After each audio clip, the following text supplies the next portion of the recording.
तो हेलो दोस्तों, नमस्कार। यदि आप भी कहीं पे संचालक है, आधार कार्ड से पैसे निकालते हैं तो ये वीडियो देखना आपको काफी जरूरी है, क्योंकि एनपीसीआई की तरफ से कुछ नए महत्वपूर्ण अपडेट आए हुए हैं जिसकी जानकारी मैं आपको यहाँ पर डिटेल्स में शेयर करने वाला हूँ। तो यहाँ पर मैं जो जानकारी शेयर करूँगा, यहाँ पर कुछ नए अपडेट्स भी आए हैं, कुछ पुराने भी अपडेट्स हैं जिसको मैं एक साथ यहाँ पर आपको दोबारा से रिपीट करने वाला हूँ। तो चलिए वीडियो को स्टार्ट करते हैं। दोस्तों, मेरा नाम मनोज चौधरी और आप देख रहे हैं हमारे यूट्यूब चैनल चौधरी एसोसिएट। तो दोस्तों, एईपी से संबंधित यहाँ पर मैं आपको टोटल 10 जानकारी शेयर करने वाला हूँ। एनपीसीआई और बैंक और एईपीएस और एम18 की निकासी पर कुछ नए बदलाव किए गए जिसकी जानकारी मैं आपको यहाँ पर डिटेल्स में शेयर करने वाला हूँ। तो पहले अपडेट हम लोग बात करें तो यहाँ पर पहला अपडेट हमारा ये कहता है, जितने भी हमारे कस्टमर जो प्रधानमंत्री जनधन योजना के तहत खाता खुलवाते हैं, यानी कि सीएसपी पे जो खाता खुलवाते हैं, उन सभी ग्राहक का केवल महीने में एक बार निकासी होने वाला है। यानी कि जो पीएमजेवाई के तहत खाता खुलता है प्रधानमंत्री जनधन योजना, उसका केवल महीने में एक ही बार निकासी होने वाला, ये पहला अपडेट है।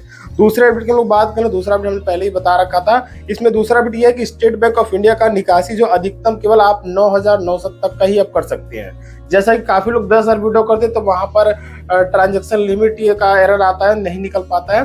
तो आपको 9,000 के अंदर ही विड्रॉ करना है, यानी कि 9,000, 9,800, 9,500, 8 उसके अंदर ही आप विड्रॉ कर सकते हो। तो यहाँ पर सक्सेसफुली विड्रॉ होने वाले। यदि आप 10,000 विड्रॉ करें तो आगे चल कस्टमर को दिक्कत होता है, उसका लिमिट वगैरह खत्म हो जाता है। ये स्टेट बैंक ऑफ इंडिया का नियम है।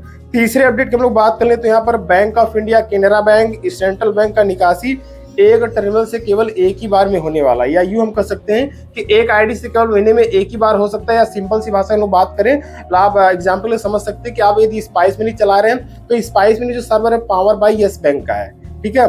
तो आप यस बैंक जब स्पाइस मनी से विड्रॉ करेंगे तो स्पाइस मनी का जो सर्वर है वो यस बैंक का है, तो यहाँ पर एक बार कस्टमर का विड्रॉ हो जाने वाला है। अब एग्जांपल दूसरी हम लोग एईपीएस आईडी को पकड़ लेते हैं, फिनो को पकड़ लेते हैं। तो फिनो में दूसरे बैंक का सर्वर होता है, यानी कि खुद का सर्वर होता है एईपीएस का।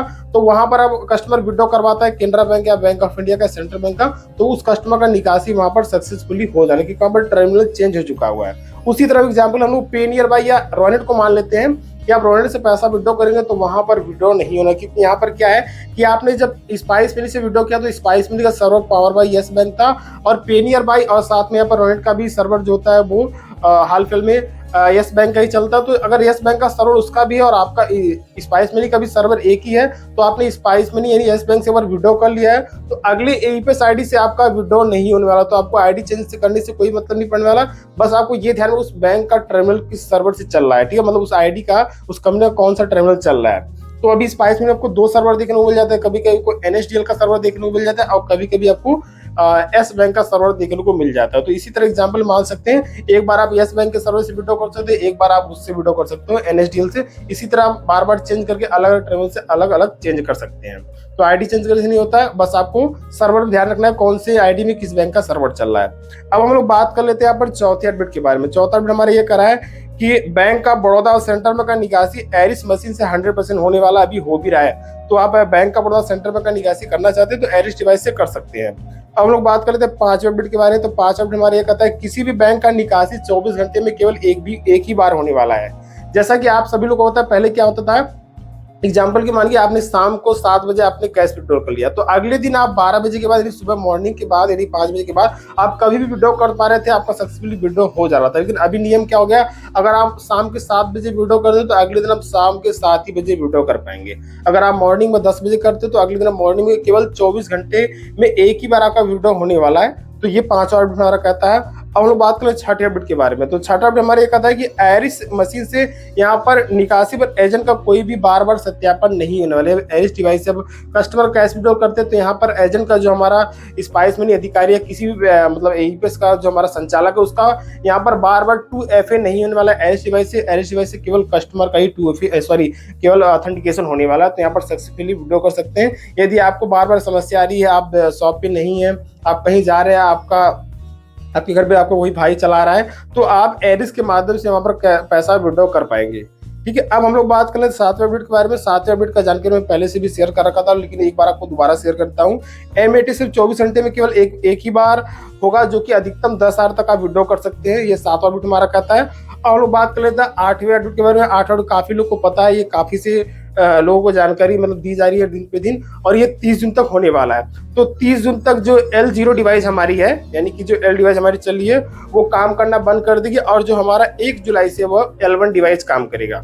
अब हम लोग बात कर लेते हैं 9वें अपडेट पर। तो 9वें अपडेट में क्या है कि जो निकासी का जो का समय है, सुबह 7 बजे से आप रात के 10 बजे तक विड्रॉ कर पाएंगे।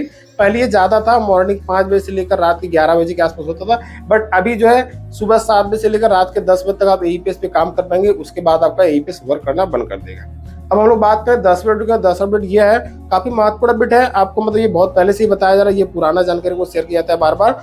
हर निकासी का रिकॉर्ड आपको रखना बहुत ही जरूरी, क्योंकि आप नहीं रखते तो आगे चलकर आपको किसी प्रकार की समस्या, किसी प्रकार की दिक्कत होता है, तो आपको वहां पर आपको आईडी को या कोई समस्या आने पर, किसी का क्लेम आने पर या कोई भी मतलब फ्रॉड ट्रांजेक्शन होने के कारण से आप उससे बच सकते थे, आप सुरक्षित रह सकते हैं। तो आपको एक डायरी बनाए, उसमें आपको अपना नाम, आधार नंबर और उसमें ट्रांजैक्शन डेट और ट्रांजैक्शन नंबर, कस्टमर का हस्ताक्षर, कितना पैसा निकाले, कितना बचा है, ये सारा कुछ आपको डायरी में मेंटेन करना बहुत ही जरूरी। आगे चल के फ्यूचर में वो काफी काम होने आने वाला है। अगर किसी बार कोई समस्या आ जाती है तो आपसे ये चीज मांगा जाता है, अगर उसके हिसाब नहीं दे पाते हैं तो आपका अमाउंट, उतने अमाउंट का पैसा होल्ड हो सकता है, आपकी आईडी भी टर्मिनल या बंद हो सकती है। तो कुछ ये 10 अपडेट थे ईपीएस के, जैसा कि मैंने यहाँ पर शेयर किया। कुछ नए भी थे, कुछ पुराने भी थे।